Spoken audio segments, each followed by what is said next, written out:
कि यदि आप लखन को मारोगे तो सिर कलंक लग जाएगा। जब कलंक की बात आवे तो आदमी के अपने आप द्रवित होने का एक शुभ अवसर मिलता है। और फिर अगला बोल देता है कि मैं बंधु विहीन नाथ कैसे शोकातुर अवध सिधाऊंगा। मैया पूछेगी लखन कहाँ, लक्ष्मण कहाँ, तो क्या कह कर समझाऊंगा। मारो तो मारो दोनों को जब मार दोगे तो ये बताने वाला और पूछने वाला सभी कुछ गायब हो जाएगा। कहने का मतलब ये कि राम का वो दृश्य भ्रातृत्व प्रेम का एक मूल आधारशिला बनता है। जब राम विलाप करते होते हैं या राम को इंगित करके परशुराम कुछ कहते हैं तो पीछे से लक्ष्मण बाँह समेट करके अनुभव करवाता है। तो कुल मिलाकर के ये है कि राम हमारे प्रति अगले से निवेदन कर रहे हैं, लेकिन मैं तुमसे झुक नहीं रहा हूँ। मुझे आप, मैं ये कह रहा हूँ कि जब करुणा रस शुरू होता है, रूप राम जी ने जहाँ पर ये लिखा विलाप जी, तो वहाँ पर राम जी का विलाप लिखा, रूप राम जी की शुरुआत ही। तो वैसे होना चाहिए। हाँ, लक्ष्मण के बाद राम के बाद लक्ष्मण का विलाप नहीं। फिर आप राम को, श्री राम का तो कोई दोष नहीं है, आप फिर मुझे मेरा वध कर दीजिए अगर आपको वध ही करना है तो। हाँ, उस जगह होना चाहिए, यद्यपि होता नहीं है, लेकिन हम बाकी ये हमें हीनता सिद्ध होती है। हाँ, कि राम यहाँ तक अपना स्तर तुम्हारे पीछे गिरा रहे हैं और तुम अब भी अपने को नहीं झुका रहे हो। हाँ, तो ये थोड़ा प्रसंग बढ़िया नहीं लगता। मान लो कोई विश्वामित्र कहीं से कुछ खड़ा भी हो गया है तो मैं परशुराम अभिनेताओं से ये कहना चाहूँगा कि मर्यादाएं ऐसी ना गिराओ जो कि बाबा और नाती के संबंध टूट जाए, मजाक बन जाए, दृश्य मजाक बन जाता है। हम लोग समाज के अंदर कोई प्रस्ताव लेकर के प्रस्तावित करने आए हैं कि बाबा और नाती होता क्या है, कैसा होता है, तो लगभग विश्वामित्र जैसा भी हो उसको बाबा की हैसियत से गिरा करके निम्न स्तर पर ना लाओ, निभा के चलो। कहने का मतलब ये है कि उसको निर्वाह करके चलो, क्योंकि हमें संदेश देना है। हमें 4 लोगों को ये नहीं जनाना है कि विश्वामित्र मूर्ख है, हम बहुत होशियार हैं। या कोशिश यही होती है। हाँ, अधिकांश कोशिश परशुराम यही करते हैं कि विश्वामित्र को खोपड़ी के बल गिराने का प्रयास करते हैं। इसीलिए इज्जतदार व्यक्ति विश्वामित्र बनना नहीं चाहता। समाज से ये कहना चाहेंगे कि लीला करवाने वाले से भी मेरा अनुरोध है और मंडल मालिकों से भी मेरा ये अनुरोध है कि विश्वामित्र के अभिनय में कोई विशेष आकृति ला करके खड़ा कर लिया करें।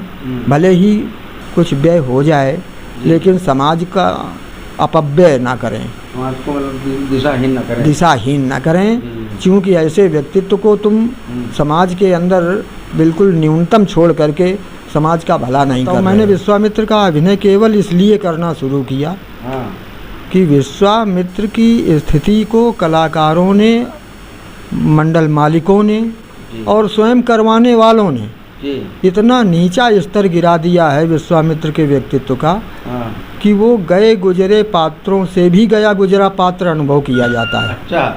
ना उसके लिए रामलीला में उसके पास समय दिया जाता है जो अपनी वार्ता कह सके।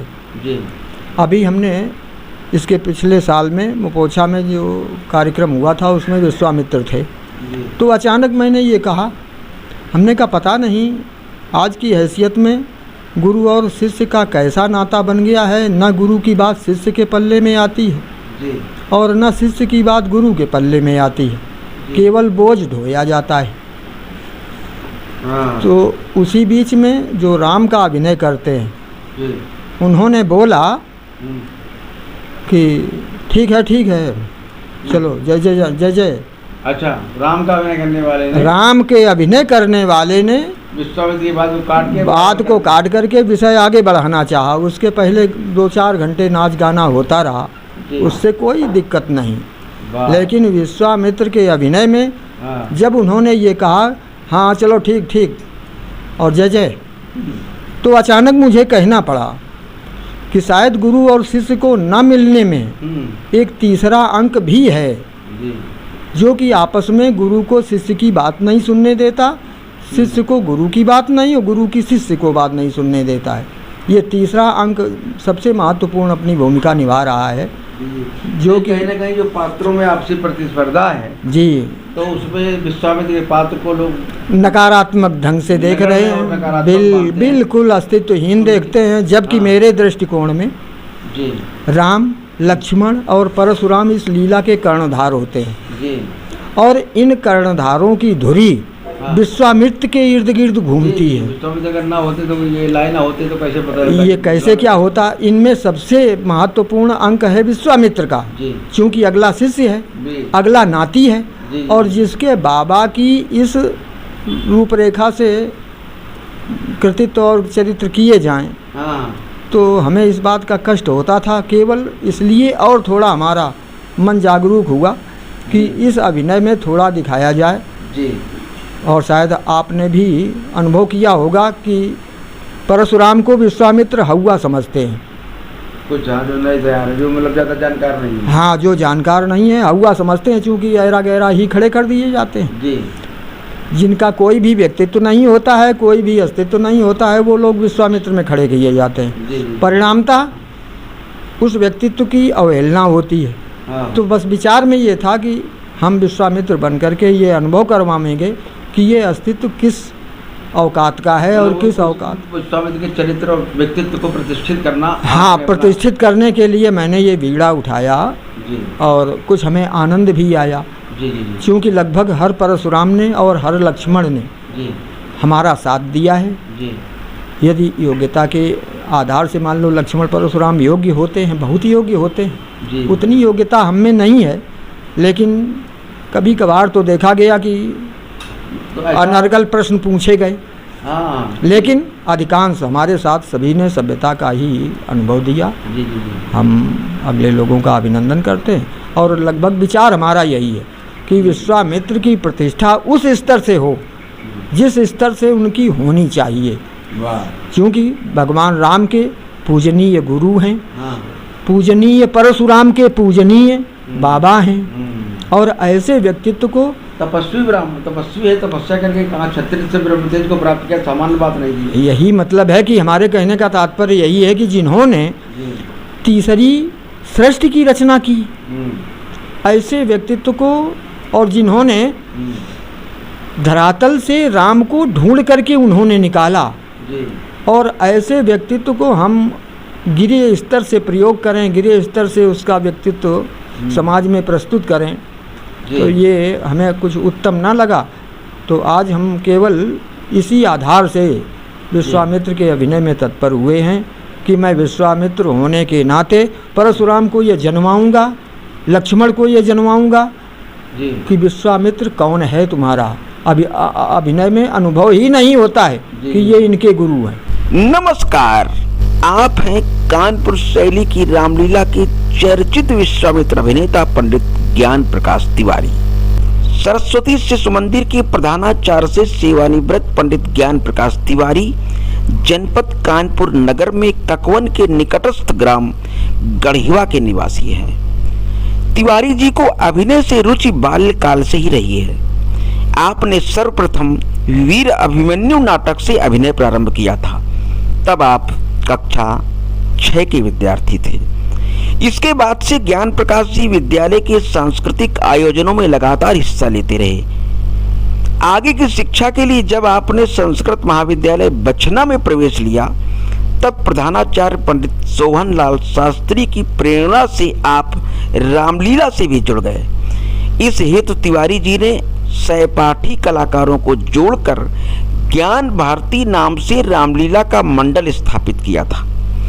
वैसे तो ज्ञान प्रकाश तिवारी इस मंडल के ऑलराउंडर कलाकार थे, परंतु मुख्य रूप से हास्य अभिनेता की भूमिका निभाते रहे। इस बीच कई मंचों पर राम का भी अभिनय किया।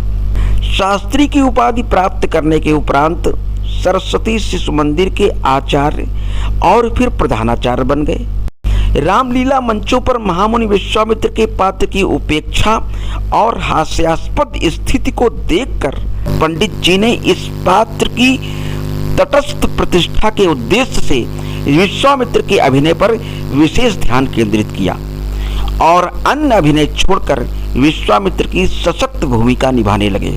प्रचार प्रसार की कमी के कारण मंच भले ही आपको कम मिलते हों, परंतु जिस मंच पर तिवारी जी पहुंच जाते हैं वहां का दर्शक समाज विश्वामित्र के महामुनि ज्ञानी और विज्ञानी होने का पूर्ण परिचय अवश्य प्राप्त कर लेता है।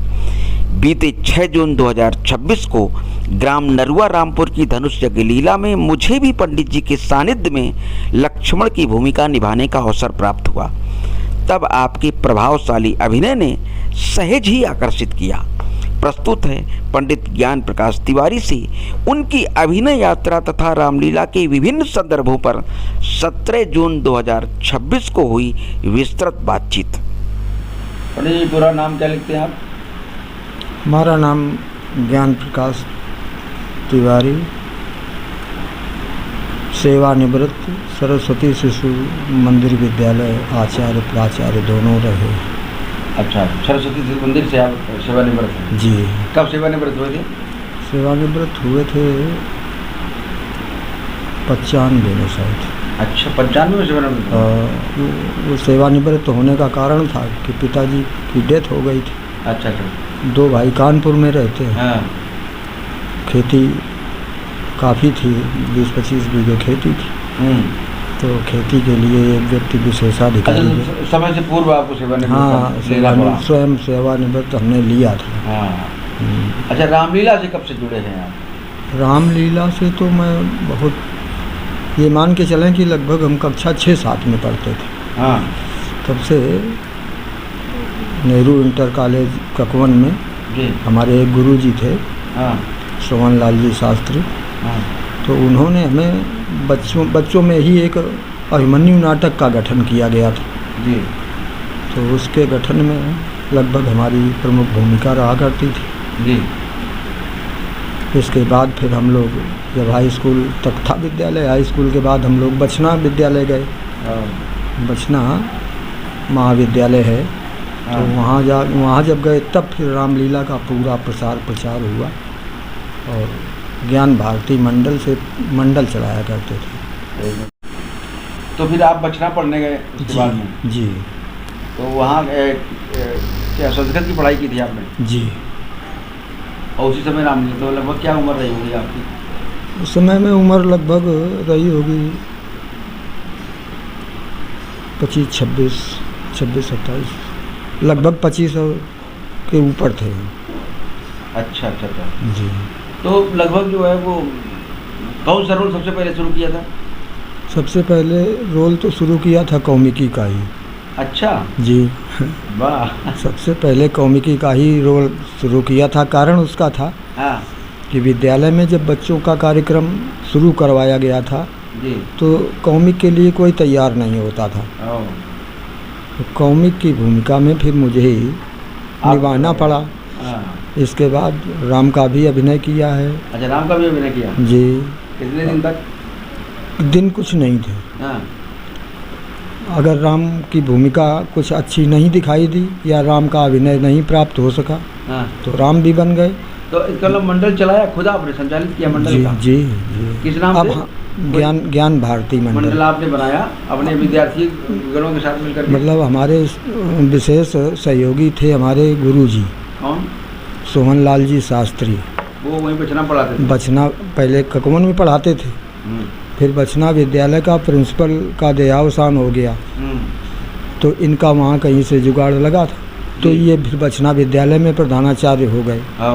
तो हम लोग उनके गाइड में फिर बचना विद्यालय गए।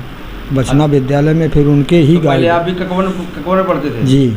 वहाँ भी संस्कृत विद्यालय है? ना ककवन में तो यही था विद्यालय, जूनियर हाई स्कूल मान के चले। अच्छा अच्छा अच्छा। हाँ। वो संस्कृत के रहे होंगे तो उन्होंने कहा सब लोग वहीं पढ़ो चले संस्कृत। हाँ। अच्छा अच्छा। तो पढ़ाई कहाँ तक की फिर आपने? पढ़ाई शास्त्री तक की। शास्त्री कर लिया था? जी। और इधर रामलीला में फिर जितने भी अभिनय आए सब आप लगभग कर लेते थे, ऑलराउंडर वाले। अब मान के चलो कि लक्ष्मण परशुराम और ये बाणासुर रावण के नहीं किए। अच्छा। बाकी और सतानंद है, विश्वामित्र है, हाँ। राम का है जी, जनक का है।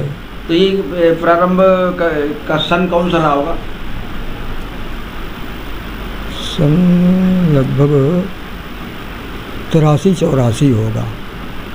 83 में चूँकि हमारा संबंध हुआ है। जब संबंध हुआ था तो लोग देखने आए थे, तो हमारा कहीं राम का अभिनय बंधा हुआ था। 83 की बात है। 83 में। तो क्या उम्र रही होगी उस समय आपकी? उस समय 54 का जन्म है आपका? 54 का जन्म है, लेकिन मार्कशीट में 57 लिखाया गया था, क्योंकि काफ़ी दिन बाद गए विद्यालय, तो 57 की बर्थ डेट मार्कशीट में अंकित। एक्चुअल एज जो है लगभग 29 साल की रही जब आप राम का अभिनय। हाँ, लगभग 29 साल। और उसी के साथ तुरंत विवाह हो गया। तो राम का अभिनय का प्रभाव था क्या? अब ये अगले की जानकारी में, अगले के अनुभव में क्या आया, ये तो बात उसकी है जी। लेकिन उस समय में कहीं ये ध्यान है कि कहीं हमारा राम का अभिनय तो शुरुआत तो उसके पहले हो गई होगी ना, 81-82 में? हाँ। तो वही लगभग 80 में शुरुआत है। कब हुई है शुरुआत जिसको कहते हैं? अब ये मान के चलेंगे, हाँ 80 नहीं पहले, और शुरुआत तो बहुत पहले हो गई, लेकिन वही शुरुआत कब की बात? लेकिन रामलीला ये जो मैंने अभिमन्यु नाटक खेला है, ये तो काफ़ी पहले खेला है। और इसके बाद हाई स्कूल तक डग्गा मार मामला चलता रहा, कहीं यहाँ हुआ नाटक, कहीं वहाँ हुआ। इसके बाद जब हम हाई स्कूल पास करके बछना विद्यालय गए जी, तो वहाँ फिर इसका बृहत रूप लिया दे। तो इसका मतलब ये 70 और 72 73 के लगभग? हाँ, बस यही मान के चले। अच्छा। हाँ, जब आपने शुरुआत की सबसे पहले हास्य अभिनेता से शुरुआत? हाथ से। अच्छा, उसमें अभिमन्यु नाटक में कौन कौन से रोल किए आपने?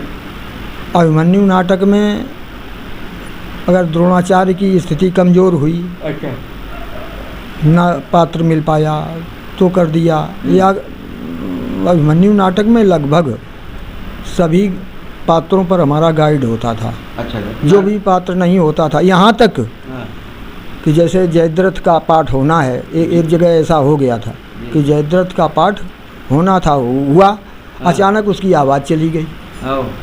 जब आवाज़ चली गई तो उससे हमने कहा तुम केवल स्टेज पर अपना मौसम दिखाओ, पीछे से आवाज़ हम देंगे पर्दे के पीछे से, और तुम केवल आवाज़ पर अपना क्रियान्वयन करोगे। तो ऐसे काफ़ी बार तो ऐसा हुआ कि हम केवल आवाज़ देते थे और अगला कलाकार। अभिमन्यु नाटक में हमने देखा ज़्यादातर भीम और उसका जयद्रथ जी का रोल एक ही आदमी करता है, लगभग करता है, क्योंकि तमाम उसमें काफ़ी पात्र होते हैं, तो काफ़ी पात्र में एक को 2-2 पात्र, 3-3 पात्र सौंप दिए जाते हैं।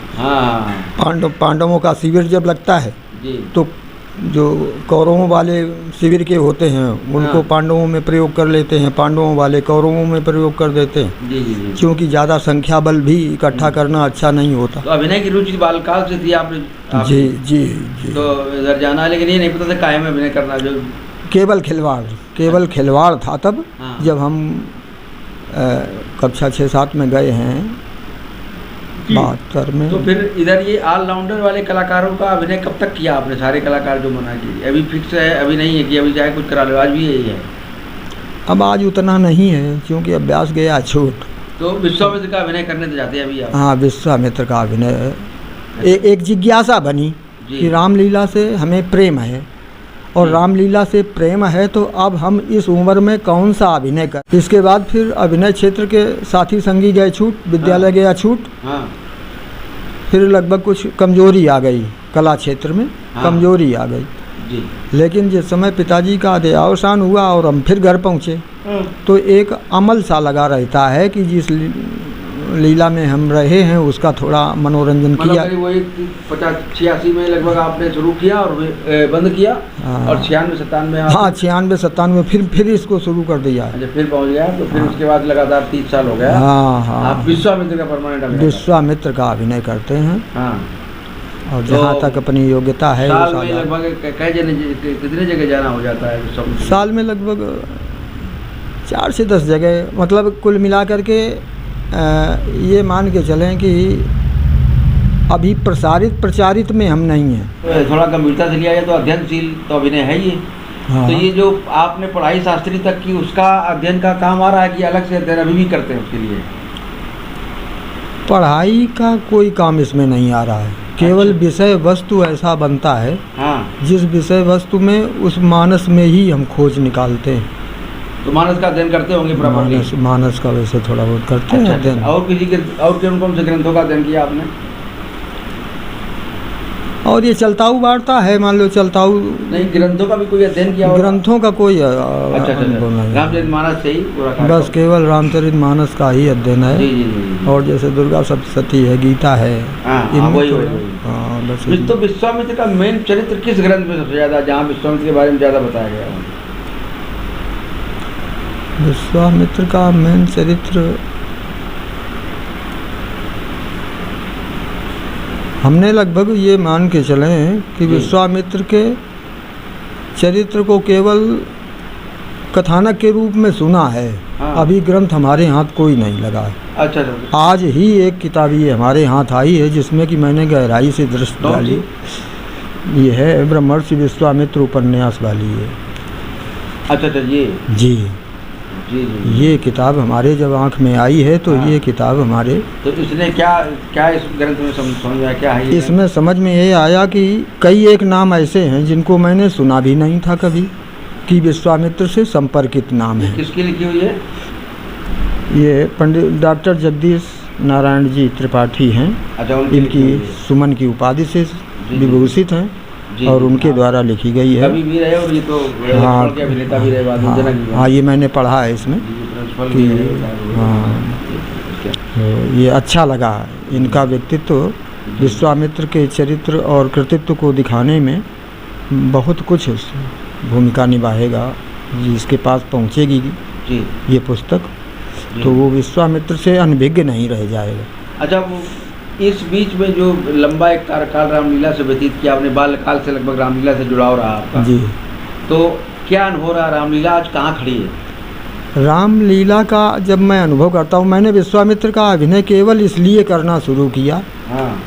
कि विश्वामित्र की स्थिति को कलाकारों ने, मंडल मालिकों ने और स्वयं करवाने वालों ने इतना नीचा स्तर गिरा दिया है विश्वामित्र के व्यक्तित्व का हाँ। कि वो गए गुजरे पात्रों से भी गया गुजरा पात्र अनुभव किया जाता है। अच्छा। ना उसके लिए रामलीला में उसके पास समय दिया जाता है हाँ। जो अपनी वार्ता कह सके जी।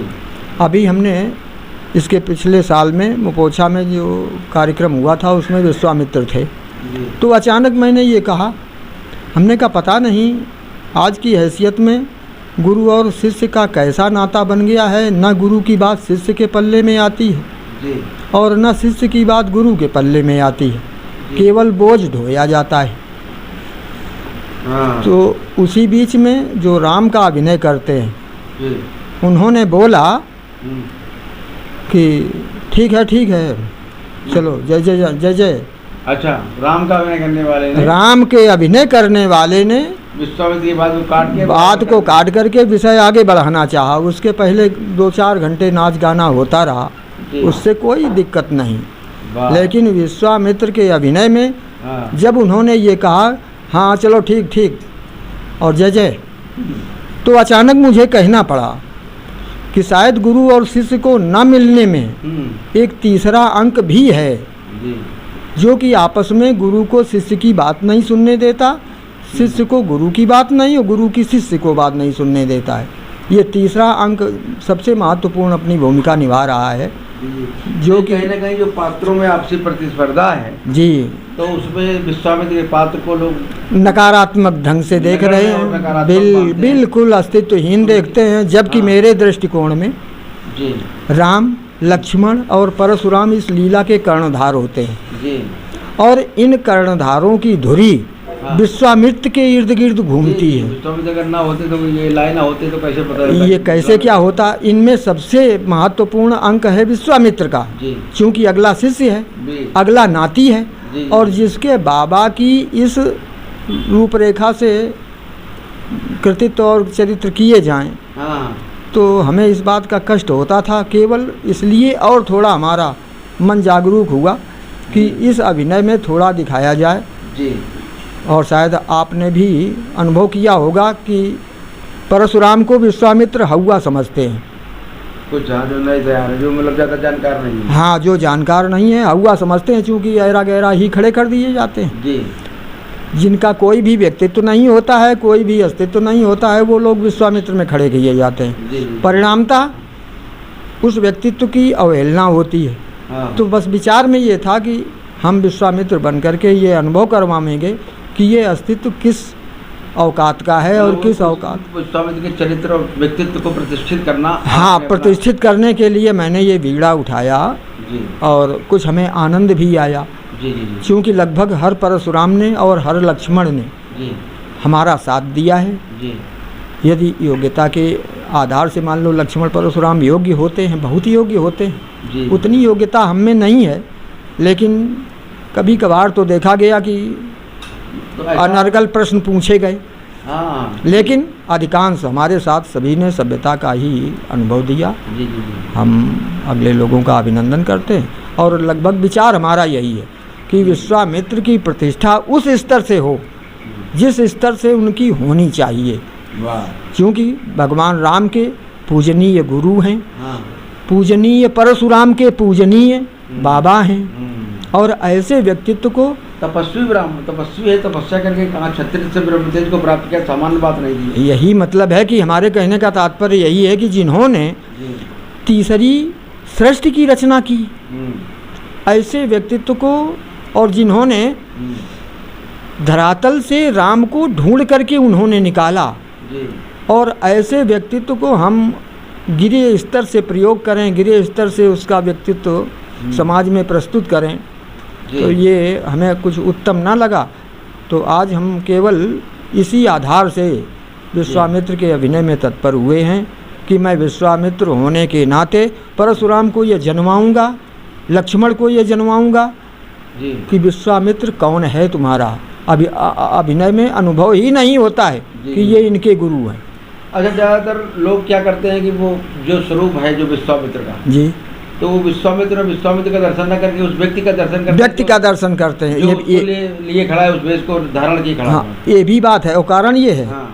कि उसमें मंडल मालिक भी हाँ, विश्वामित्र को कम पैसे देने के लालच में योग्य पुरुष लाएंगे तो कुछ देना पड़ेगा। हाँ, अयोग को ला दे, वो अयोग के लाओ, और उसको भी लोग विश्वामित्र से नहीं समझते, उसको भी जाने क्या समझते, उसको भी वो भी वैसा ही समझते हैं। जी, जी। अरे यार तुम बेकार घूम रहे हो, चलो विश्वामित्र बन जाओ, ऐसा कुछ करके विश्वामित्र खड़ा किया जाता है। तो ये हमारे समाज की ज्ञान में काफ़ी कुछ आपको सफलता मिली, कुछ जगह आपको लगा कि नहीं? हाँ, हमें सफलता मिली, क्योंकि इतने योग्य हम नहीं हैं कि हम उस योग्यता के हिसाब से चलें, लेकिन हमारे व्यक्तित्व में जो भाव बनता है उस भाव को जब मैंने समाज में प्रस्तुत किया तो उसको मान्यता लक्ष्मण ने भी दी और परशुराम ने भी दी। जी जी। तो इस आधार से हमें संतुष्टि है कि मैं इसके योग्य हूँ। बहुत सुंदर। तो अब इधर ये लगभग 26 चल रहा है, आपने लगभग 96 से कंटिन्यू एक बराबर। जी जी जी जी। इस मिशन में लगभग कितना सफल हो रहे हैं आप, ये जो आपने अभियान चलाया कि विश्वामित्र की प्रतिष्ठा हो मंच पर? इस अभियान में जो भी लक्ष्मण और परशुराम हमारे सानिध्य में आ जाते हैं जी, तो वो लगभग उस दृष्टि से मुझे विश्वामित्र नहीं मानते हैं जैसा अन्य लोगों को मानते हैं। ये मतलब परिवर्तन धीरे धीरे, ये परिवर्तन मैंने देखा। दृष्टिकोण कैसा समाज का दृष्टिकोण तो विशेष ही महत्वपूर्ण है जी, क्योंकि अगले लोगों ने कान्हा में अंधरों में कनवा राजा देखा है, विश्वामित्र में कुछ देखा ही नहीं गया। तो उसमें जो कुछ भी हम उल्टा सीधा बोल देते हैं तो उसमें तो वो लोग प्रसन्न ही हो जाते हैं कि कोई आके बोला तो इस आधार से समाज में तो बढ़िया इसका संदेश जा रहा है। इतने लगभग पूरे समय से एक आपने चूँकि जुड़ाव रहा रामलीला से जी, रामलीला का पूरी रामलीला का स्तर कहाँ खड़ा है, कहाँ पे पहुँचा है? रामलीला का स्तर कतई निम्न स्तर पर जा रहा है जी। रामलीला का स्तर कतई निम्न स्तर पर जा रहा है। कारण ये है कि नवयुग की नई चाल ये मात्र केवल उस उद्बोधन पर नहीं जा रही है जिस उद्बोधन से इसका क्रियान्वयन होता है। हम लोग वैसे कोई भी रामलीला आदि होती है तो शुरुआत में लोगों को इकट्ठा करने के लिए नाच गाने का और जोकरी का इंतजाम किया जाता है, लेकिन वो मात्र जोकरी तक ही रह गया है। जिस समय कोई योग्यता का या संदेश देने का समय आता है तो वहाँ पर वही लोग रह जाते हैं जो लोग कतई घर से विमुख होते हैं। बाकी हमारे नौजवानों में रामलीला का असर व्याप्त नहीं हो रहा है। हम लोग इस तरह की लीला कर रहे हैं कि हमारे लीला का हमारा आगे का आने वाला युग ग्रहण नहीं कर रहा है, जो ज़रूरी है, क्योंकि रामलीला हमारे सनातन धर्म की मूल बुनियाद है। इसी बुनियाद के सहारे हम सनातन धर्मी एकत्रित होते हैं। तो आजकल हम केवल नाच गाने के लिए ही एकत्रित होते हैं, और जैसे ही नाच गाना समाप्त होता है समाज रफा दफा हो जाती है, जे बिरले लोग बैठे मिलते हैं। तो अभी इस तरह से रामलीला का भविष्य कैसा है? भविष्य उत्तम तो नहीं है। हाँ, फिर क्या होगा? आगे बंद हो जाएगी रामलीला क्या? लगभग बंद के कगार पर अब भी है, क्योंकि रामलीला के करने वालों में भी ऐसी कुछ खूबियां हैं जो कि लोगों को नहीं रुचती हैं। कारण ये है कि इस रामलीला से अच्छी रामलीला अगले मोबाइलों में हर एक के कैद है। मोबाइलों में जिसको तुमने अच्छा समझा उसकी रामलीला देख ली, और जब उस रामलीला को देखने के बाद तुमने वर्तमान लीला देखी जा कर के तो तुम्हारे पल्ले नहीं आएगी। ये दिक्कत आ रही है। ये दिक्कत आ रही है। और दूसरे हमारा संदेश उचित जगह पर नहीं टिक मार रहा है। तो इसके लिए क्या करना चाहिए? कहाँ से परिवर्तन की जरूरत है? क्या उपाय क्या हो सकते हैं? इसके लिए परिवर्तन ये करना चाहिए कि हमारे लोगों के वार्तालाप में कुछ ऐसा हास्यास्पद बिंदु भी लगा हो। मतलब कलाकार नीरस वातावरण करते हैं जी, कि उस वातावरण में हा हो का मामला होता है, और हम आनंदित न होते हुए, हम तो आनंदित होते हैं क्योंकि हम वृद्ध हैं, उसके जानकार हैं, अगला क्या प्रश्न पूछ रहा है, अगला क्या उत्तर दे रहा है, तो हम उसके उत्तर और प्रत्युत्तर में कुछ समाधान लेते हैं। लेकिन नौजवानों को केवल अपने को खुल के हंसने का और वहाँ मनोरंजन लेने जाते हैं। अब हम लोगों को ऐसी कोई दिशा लेनी चाहिए जिससे कि नौजवान भी जुड़े, उस जवानी वार्तालाप में जुड़े आकर के। तो इसमें थोड़ा हास्यास्पद भी प्रसंग उसमें शामिल किया जाए। अच्छा, बाकी आप स्वागत का अभिनय करते हैं, लक्ष्मण परशुराम संवाद भी लगातार देखते रहते हो जी। ये संवाद का स्तर कहाँ पहुँचा है? संवाद का स्तर तो मैंने देखा है कि विशेष जानकारों के द्वारा संवाद का स्तर काफ़ी कुछ बुनियादें खोज के लाता है जी। लेकिन जाने क्यों ऐसा है कि ये बिरला व्यक्ति है जो अपने संवाद को अगले श्रोता के अंदर बैठा पाता है। ये जान पड़ता है कि ये अपना संवाद फेंक रहा है, संवाद अपना फेंक रहा है, बैठा नहीं रहा है। मतलब अपनी तही बना करके अगले के अंदर बैठावे, ऐसा कुछ जब हो तो इसका अस्तित्व कुछ दिन टिकाऊ रह सके। तो टिकाऊ अस्तित्व नहीं रह पाता है। अच्छा, दूसरी एक बात और है जी। रामलीला के अभिनयकर्ता को अपने अंदर उत्तेजना ला करके, वो बात अलग की है कि चलो अब वीर रस की कविताएं हो जाएं, वो बात अलग की है। लेकिन रामलीला अभिनेता को अपने में शांत भाव रख करके कोई बात जब डाली जाएगी जी। अब हम ताव भर के किसी के ऊपर लदे पड़ रहे हैं, ताव भर के किसी को हम दाबना चाहते हैं, तो ये जान पड़ता है कि ये अपनी बात उलझी सुलझी फेंक रहा है, मतलब जबरदस्ती मनवा रहा है। तो उसकी वार्ता भले ही वो ना समझे, वो जानता है कि हम समझा रहे हैं जी। लेकिन वो बात समझ में आती नहीं। मूल रूप से निवासी कहाँ के हैं? हम ककवन के पास गढ़ेवा ग्राम है जी। गढ़ेवा ग्राम है, ककवन पोस्ट है। मोबाइल नंबर जरा बोल दीजिए। 9580 699201 जी जी, ये मोबाइल नंबर है। तो आप समाज से क्या कहना चाहेंगे वरिष्ठ कलाकार होने के नाते? समाज से ये कहना चाहेंगे कि लीला करवाने वाले से भी मेरा अनुरोध है और मंडल मालिकों से भी मेरा ये अनुरोध है कि विश्वामित्र के अभिनय में कोई विशेष आकृति ला करके खड़ा कर लिया करें, भले ही कुछ व्यय हो जाए लेकिन समाज का अपव्यय ना करें, समाज को मतलब दिशाहीन न करें, दिशाहीन न करें, क्योंकि ऐसे व्यक्तित्व को तुम समाज के अंदर बिल्कुल न्यूनतम छोड़ करके समाज का भला नहीं कर रहे हो। कोई राम के अभिनय की कोई कविता याद है क्या आपको? राम के अभिनय की कविता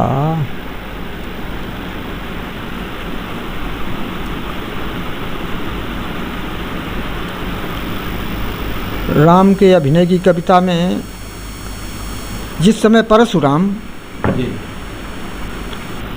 लक्ष्मण का वध करने के लिए उद्यत होते हैं, उस समय राम पूर्ण निवेदन के साथ उनसे विलाप करते हैं। विलाप करने में समाज को ये अनुभव करवाया जाता है कि भाई के प्रति भाई का स्नेह कैसा है, भाई के प्रति भाई का क्या दायित्व है और बड़े भाई का छोटे भाई के प्रति क्या दायित्व है, छोटे भाई का बड़े भाई के प्रति क्या दायित्व है। ये उससे मैसेज दिया जाता है। आज लगभग उसकी तो पूर्ति लोग कर रहे हैं, क्योंकि उसकी पूर्ति राम भी कर रहे हैं और लक्ष्मण भी कर रहे हैं। उसमें जो राम ये कहते हैं कि यदि आप लखन को मारोगे तो सिर कलंक लग जाएगा।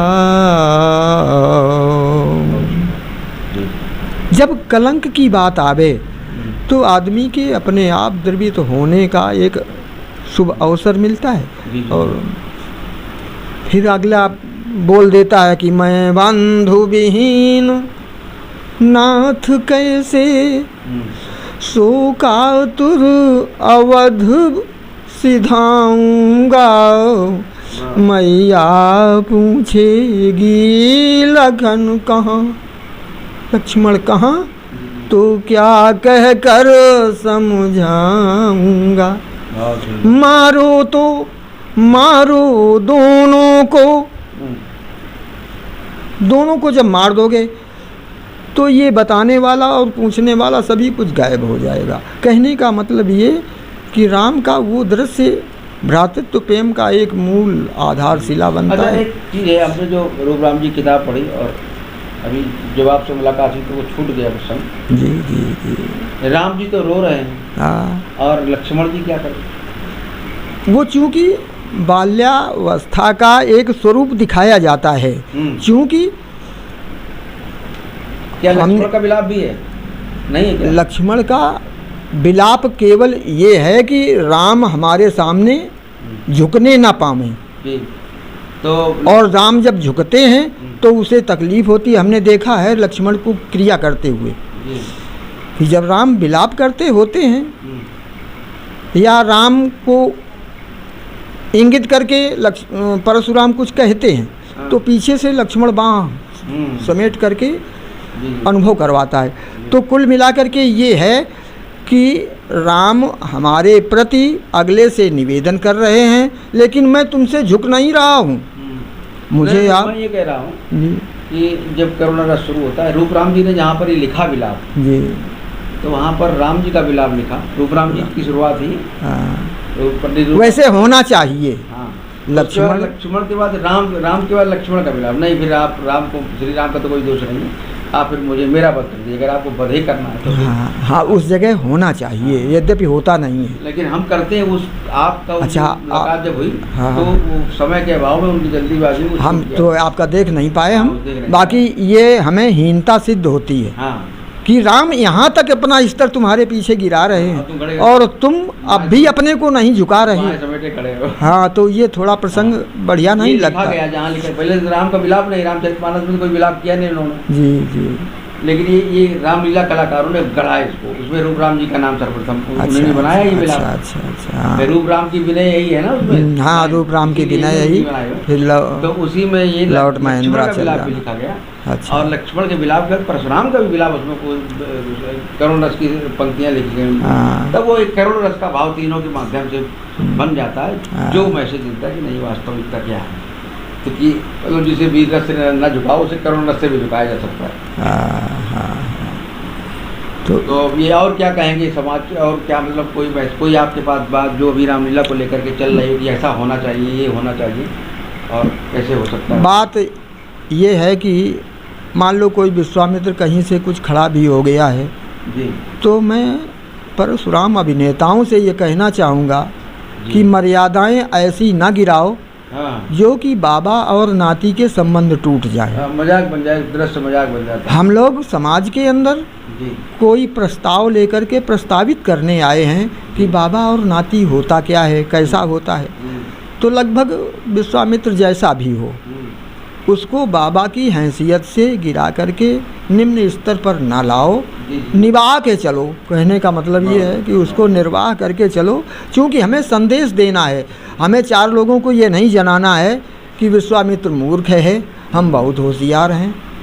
या हाँ, अधिकांश कोशिश परशुराम यही करते हैं कि विश्वामित्र को खोपड़ी के बल गिराने का प्रयास करते हैं। इसीलिए इज्जतदार व्यक्ति विश्वामित्र बनना नहीं चाहता। आपके पहले भी कोई रामलीला करता था आपके परिवार में? हमारे पिताजी भी बाणासुर अभिनेता थे। अच्छा, क्या नाम था उनका? उनका नाम अब तो स्वर्गीय हैं, हाँ, आदरणीय पुत्तीलाल जी नाम था। क्या नाम था? पुत्तीलाल जी। अच्छा, ये बाणासुर का अभिनेता थे। अच्छा, अभिनय करते। फिर आपके मतलब परिजनों में आपके पिताजी, उसके बाद आप ये विश्वामित्र का अभिनय करते रहे? नहीं, हमारे गांव में पूरा मंडल चलता था। नहीं, गांव में नहीं, हम आपकी पर्सनल हाँ, पर्सनल परिवार की बात तो पिताजी। हाँ। आपके बच्चों ने रुचि दिखाई क्या इस क्षेत्र में? बच्चे इस रुचि में नहीं हैं। अच्छा, बच्चे नहीं, बच्चे नाच गाने में ही हैं। अच्छा। हाँ। तो कोई शिष्य बना क्या इस समय की अपनी विश्वामित्र का अभिनय आपसे सीखना चाहते हैं, ऐसा भी कोई आया क्या? कहा तो कई एक लोगों ने, लेकिन कहा तो कई एक लोगों ने, लेकिन हमें खुद नहीं कुछ आता है।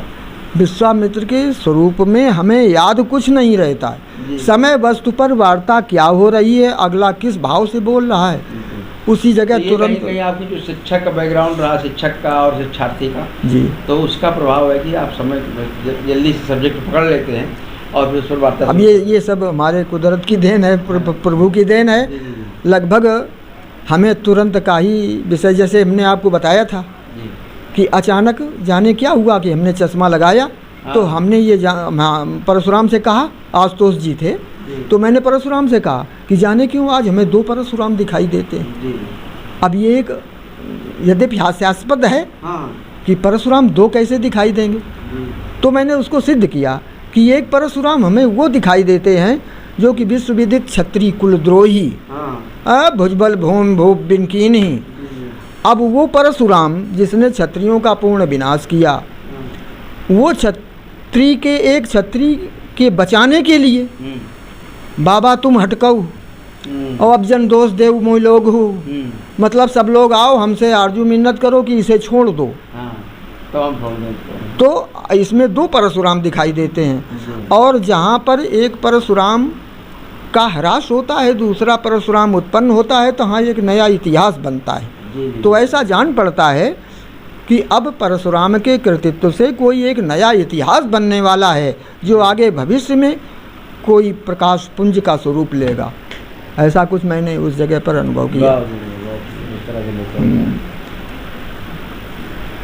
संध्या के प्रसंग में आजकल संध्या दिखाई तो जाती, की जाती नहीं, करते नहीं लोग, केवल बोलते हैं, ये कितना ठीक है? एक बात और हमारी समझ में कम आई, भले ही हमारी गलती हो, मतलब ये है कि संध्या पहले होनी चाहिए, भोजन बाद में होना चाहिए, लेकिन प्रसंग में क्या भोजन तो दोपहर का था ना, दोपहर का भोजन दोपहर का भोजन किया, करते कथा सुनाने लगे, बैठते। अच्छा, शाम हो गई कहते कहते।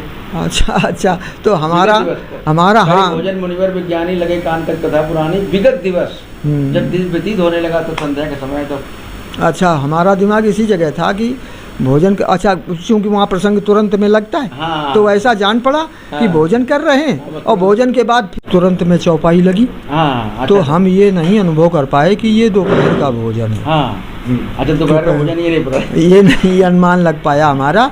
ये लगा कि भोजन कर मुनिवर विज्ञानी, कान लगे कुछ कथा पुरानी, और गुरु आया सुपाई कर संध्या करन चले दो भाई। तो ये समझ में नहीं आ रहा था कि भोजन करने के बाद संध्या कैसे हो रही है। हाँ, संध्या बाद में कैसे हो रही है। तो ये बात आपकी मान्यता में है कि दोपहर का भाई भोजन है। हाँ, और काम तो है नहीं, गेस्ट है वहाँ पे तो कोई काम था नहीं। हाँ, भोजन किया, बैठे आराम से कथा सुनाने लगे और उसके बाद संध्या का समय आ गया। हाँ, संध्या के समय आ गया।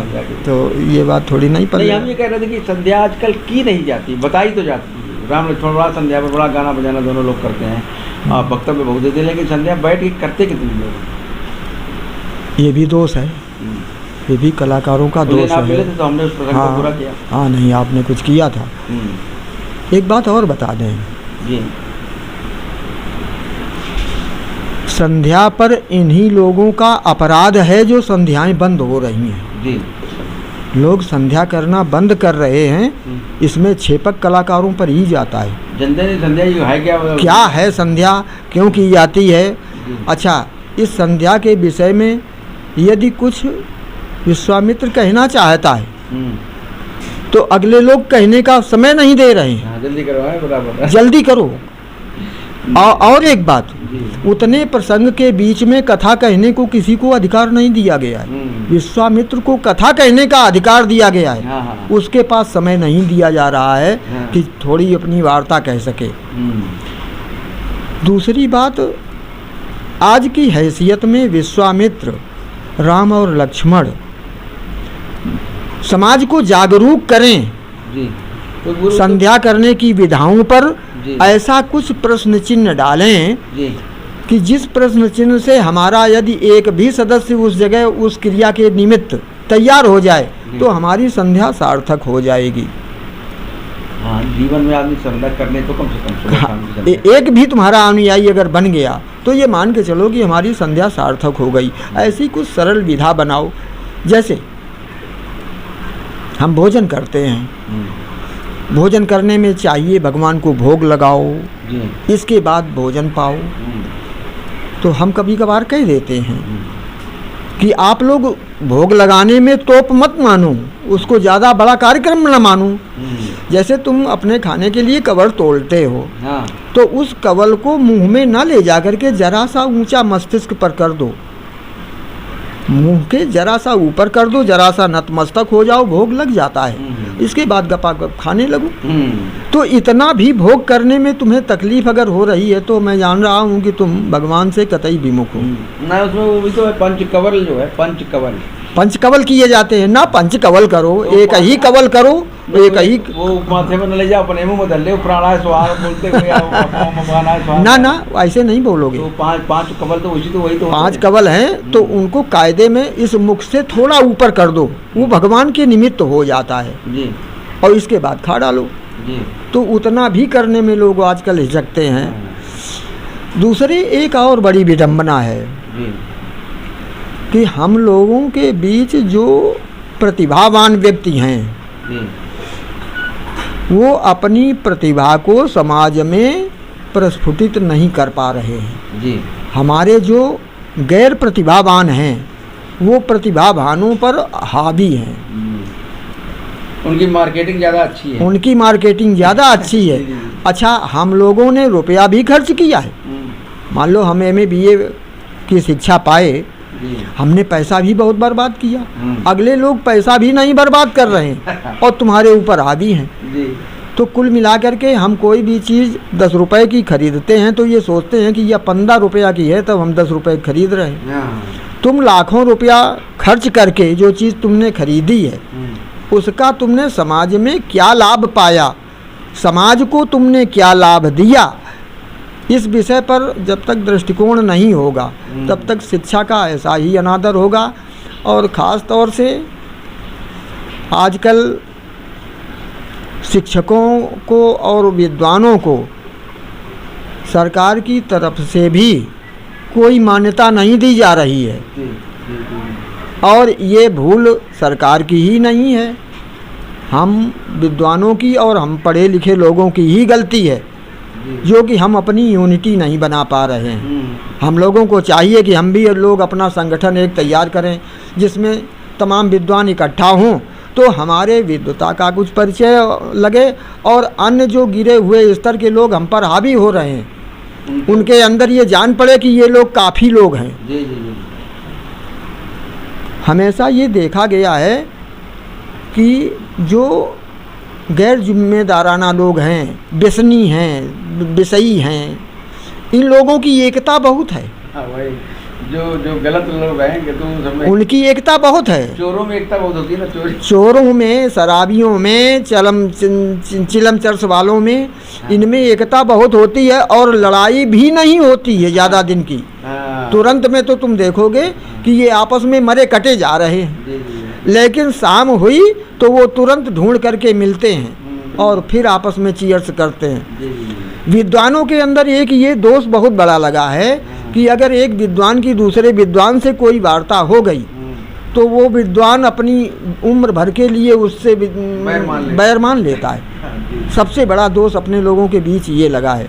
हम ये सोचा करें हमेशा कि यदि कोई किसी तरह से विद्वान भिड़ गया, हो सकता है कुछ उसके अंदर विचार रहा हो कि हम नाराज़ किसी से हूँ, वार्ता आपसे होने लगी तो उसकी नाराज़गी आप पे उतर गई, थोड़ी देर के लिए उसका परहेज कर लें। हम विद्वानों से भी ये निवेदन करेंगे, पढ़े लिखे लोगों से भी निवेदन करेंगे कि आपस में एकता का भाव बनाओ और आपस में एकता बना करके अपनी यूनिटी को संगठित करो। लेकिन एक वो व्यक्ति विद्वान कैसे है जो अपनी गुस्सा दूसरे पर निकाल दे?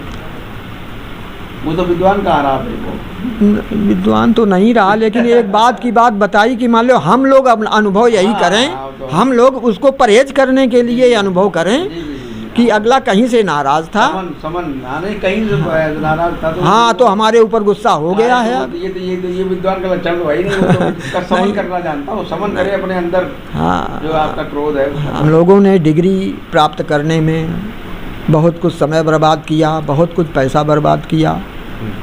इन कारण हमें कोई सरकारी तबका नहीं मिला, हम कूड़ेदान में पड़े हुए हैं। अरे इस कूड़े से भी अपने तत्व को निकाल करके संगठित करो। भले ही वो कुछ न कर पाया, लेकिन उसने कुछ खर्च किया है, कुछ तो बुद्धि होगी उसके पास। तो ऐसे पढ़े लिखे लोगों का एक समाज बने और ये आए दिन इसकी मीटिंगें हों जहाँ की हम अपने लोगों को इकट्ठा कर सकें। तो हमारे लोगों की जब यूनिटी होगी तो इसका संदेश समाज में गहरा जाएगा और उस तत्व पर कुछ ना कुछ बिंदु बनेंगे। मतलब पढ़ाई लिखाई का व्यक्तिगत प्रयोग नहीं हुआ तो समाज के लिए प्रयोग हो सकता है। समाज के लिए प्रयोग हो सकता है। हम सब लोग चार इकट्ठे हों और ये यूनिटी को बनाने में सरकार को भी इसमें अपना सक्रिय भाग निभाना चाहिए। जबकि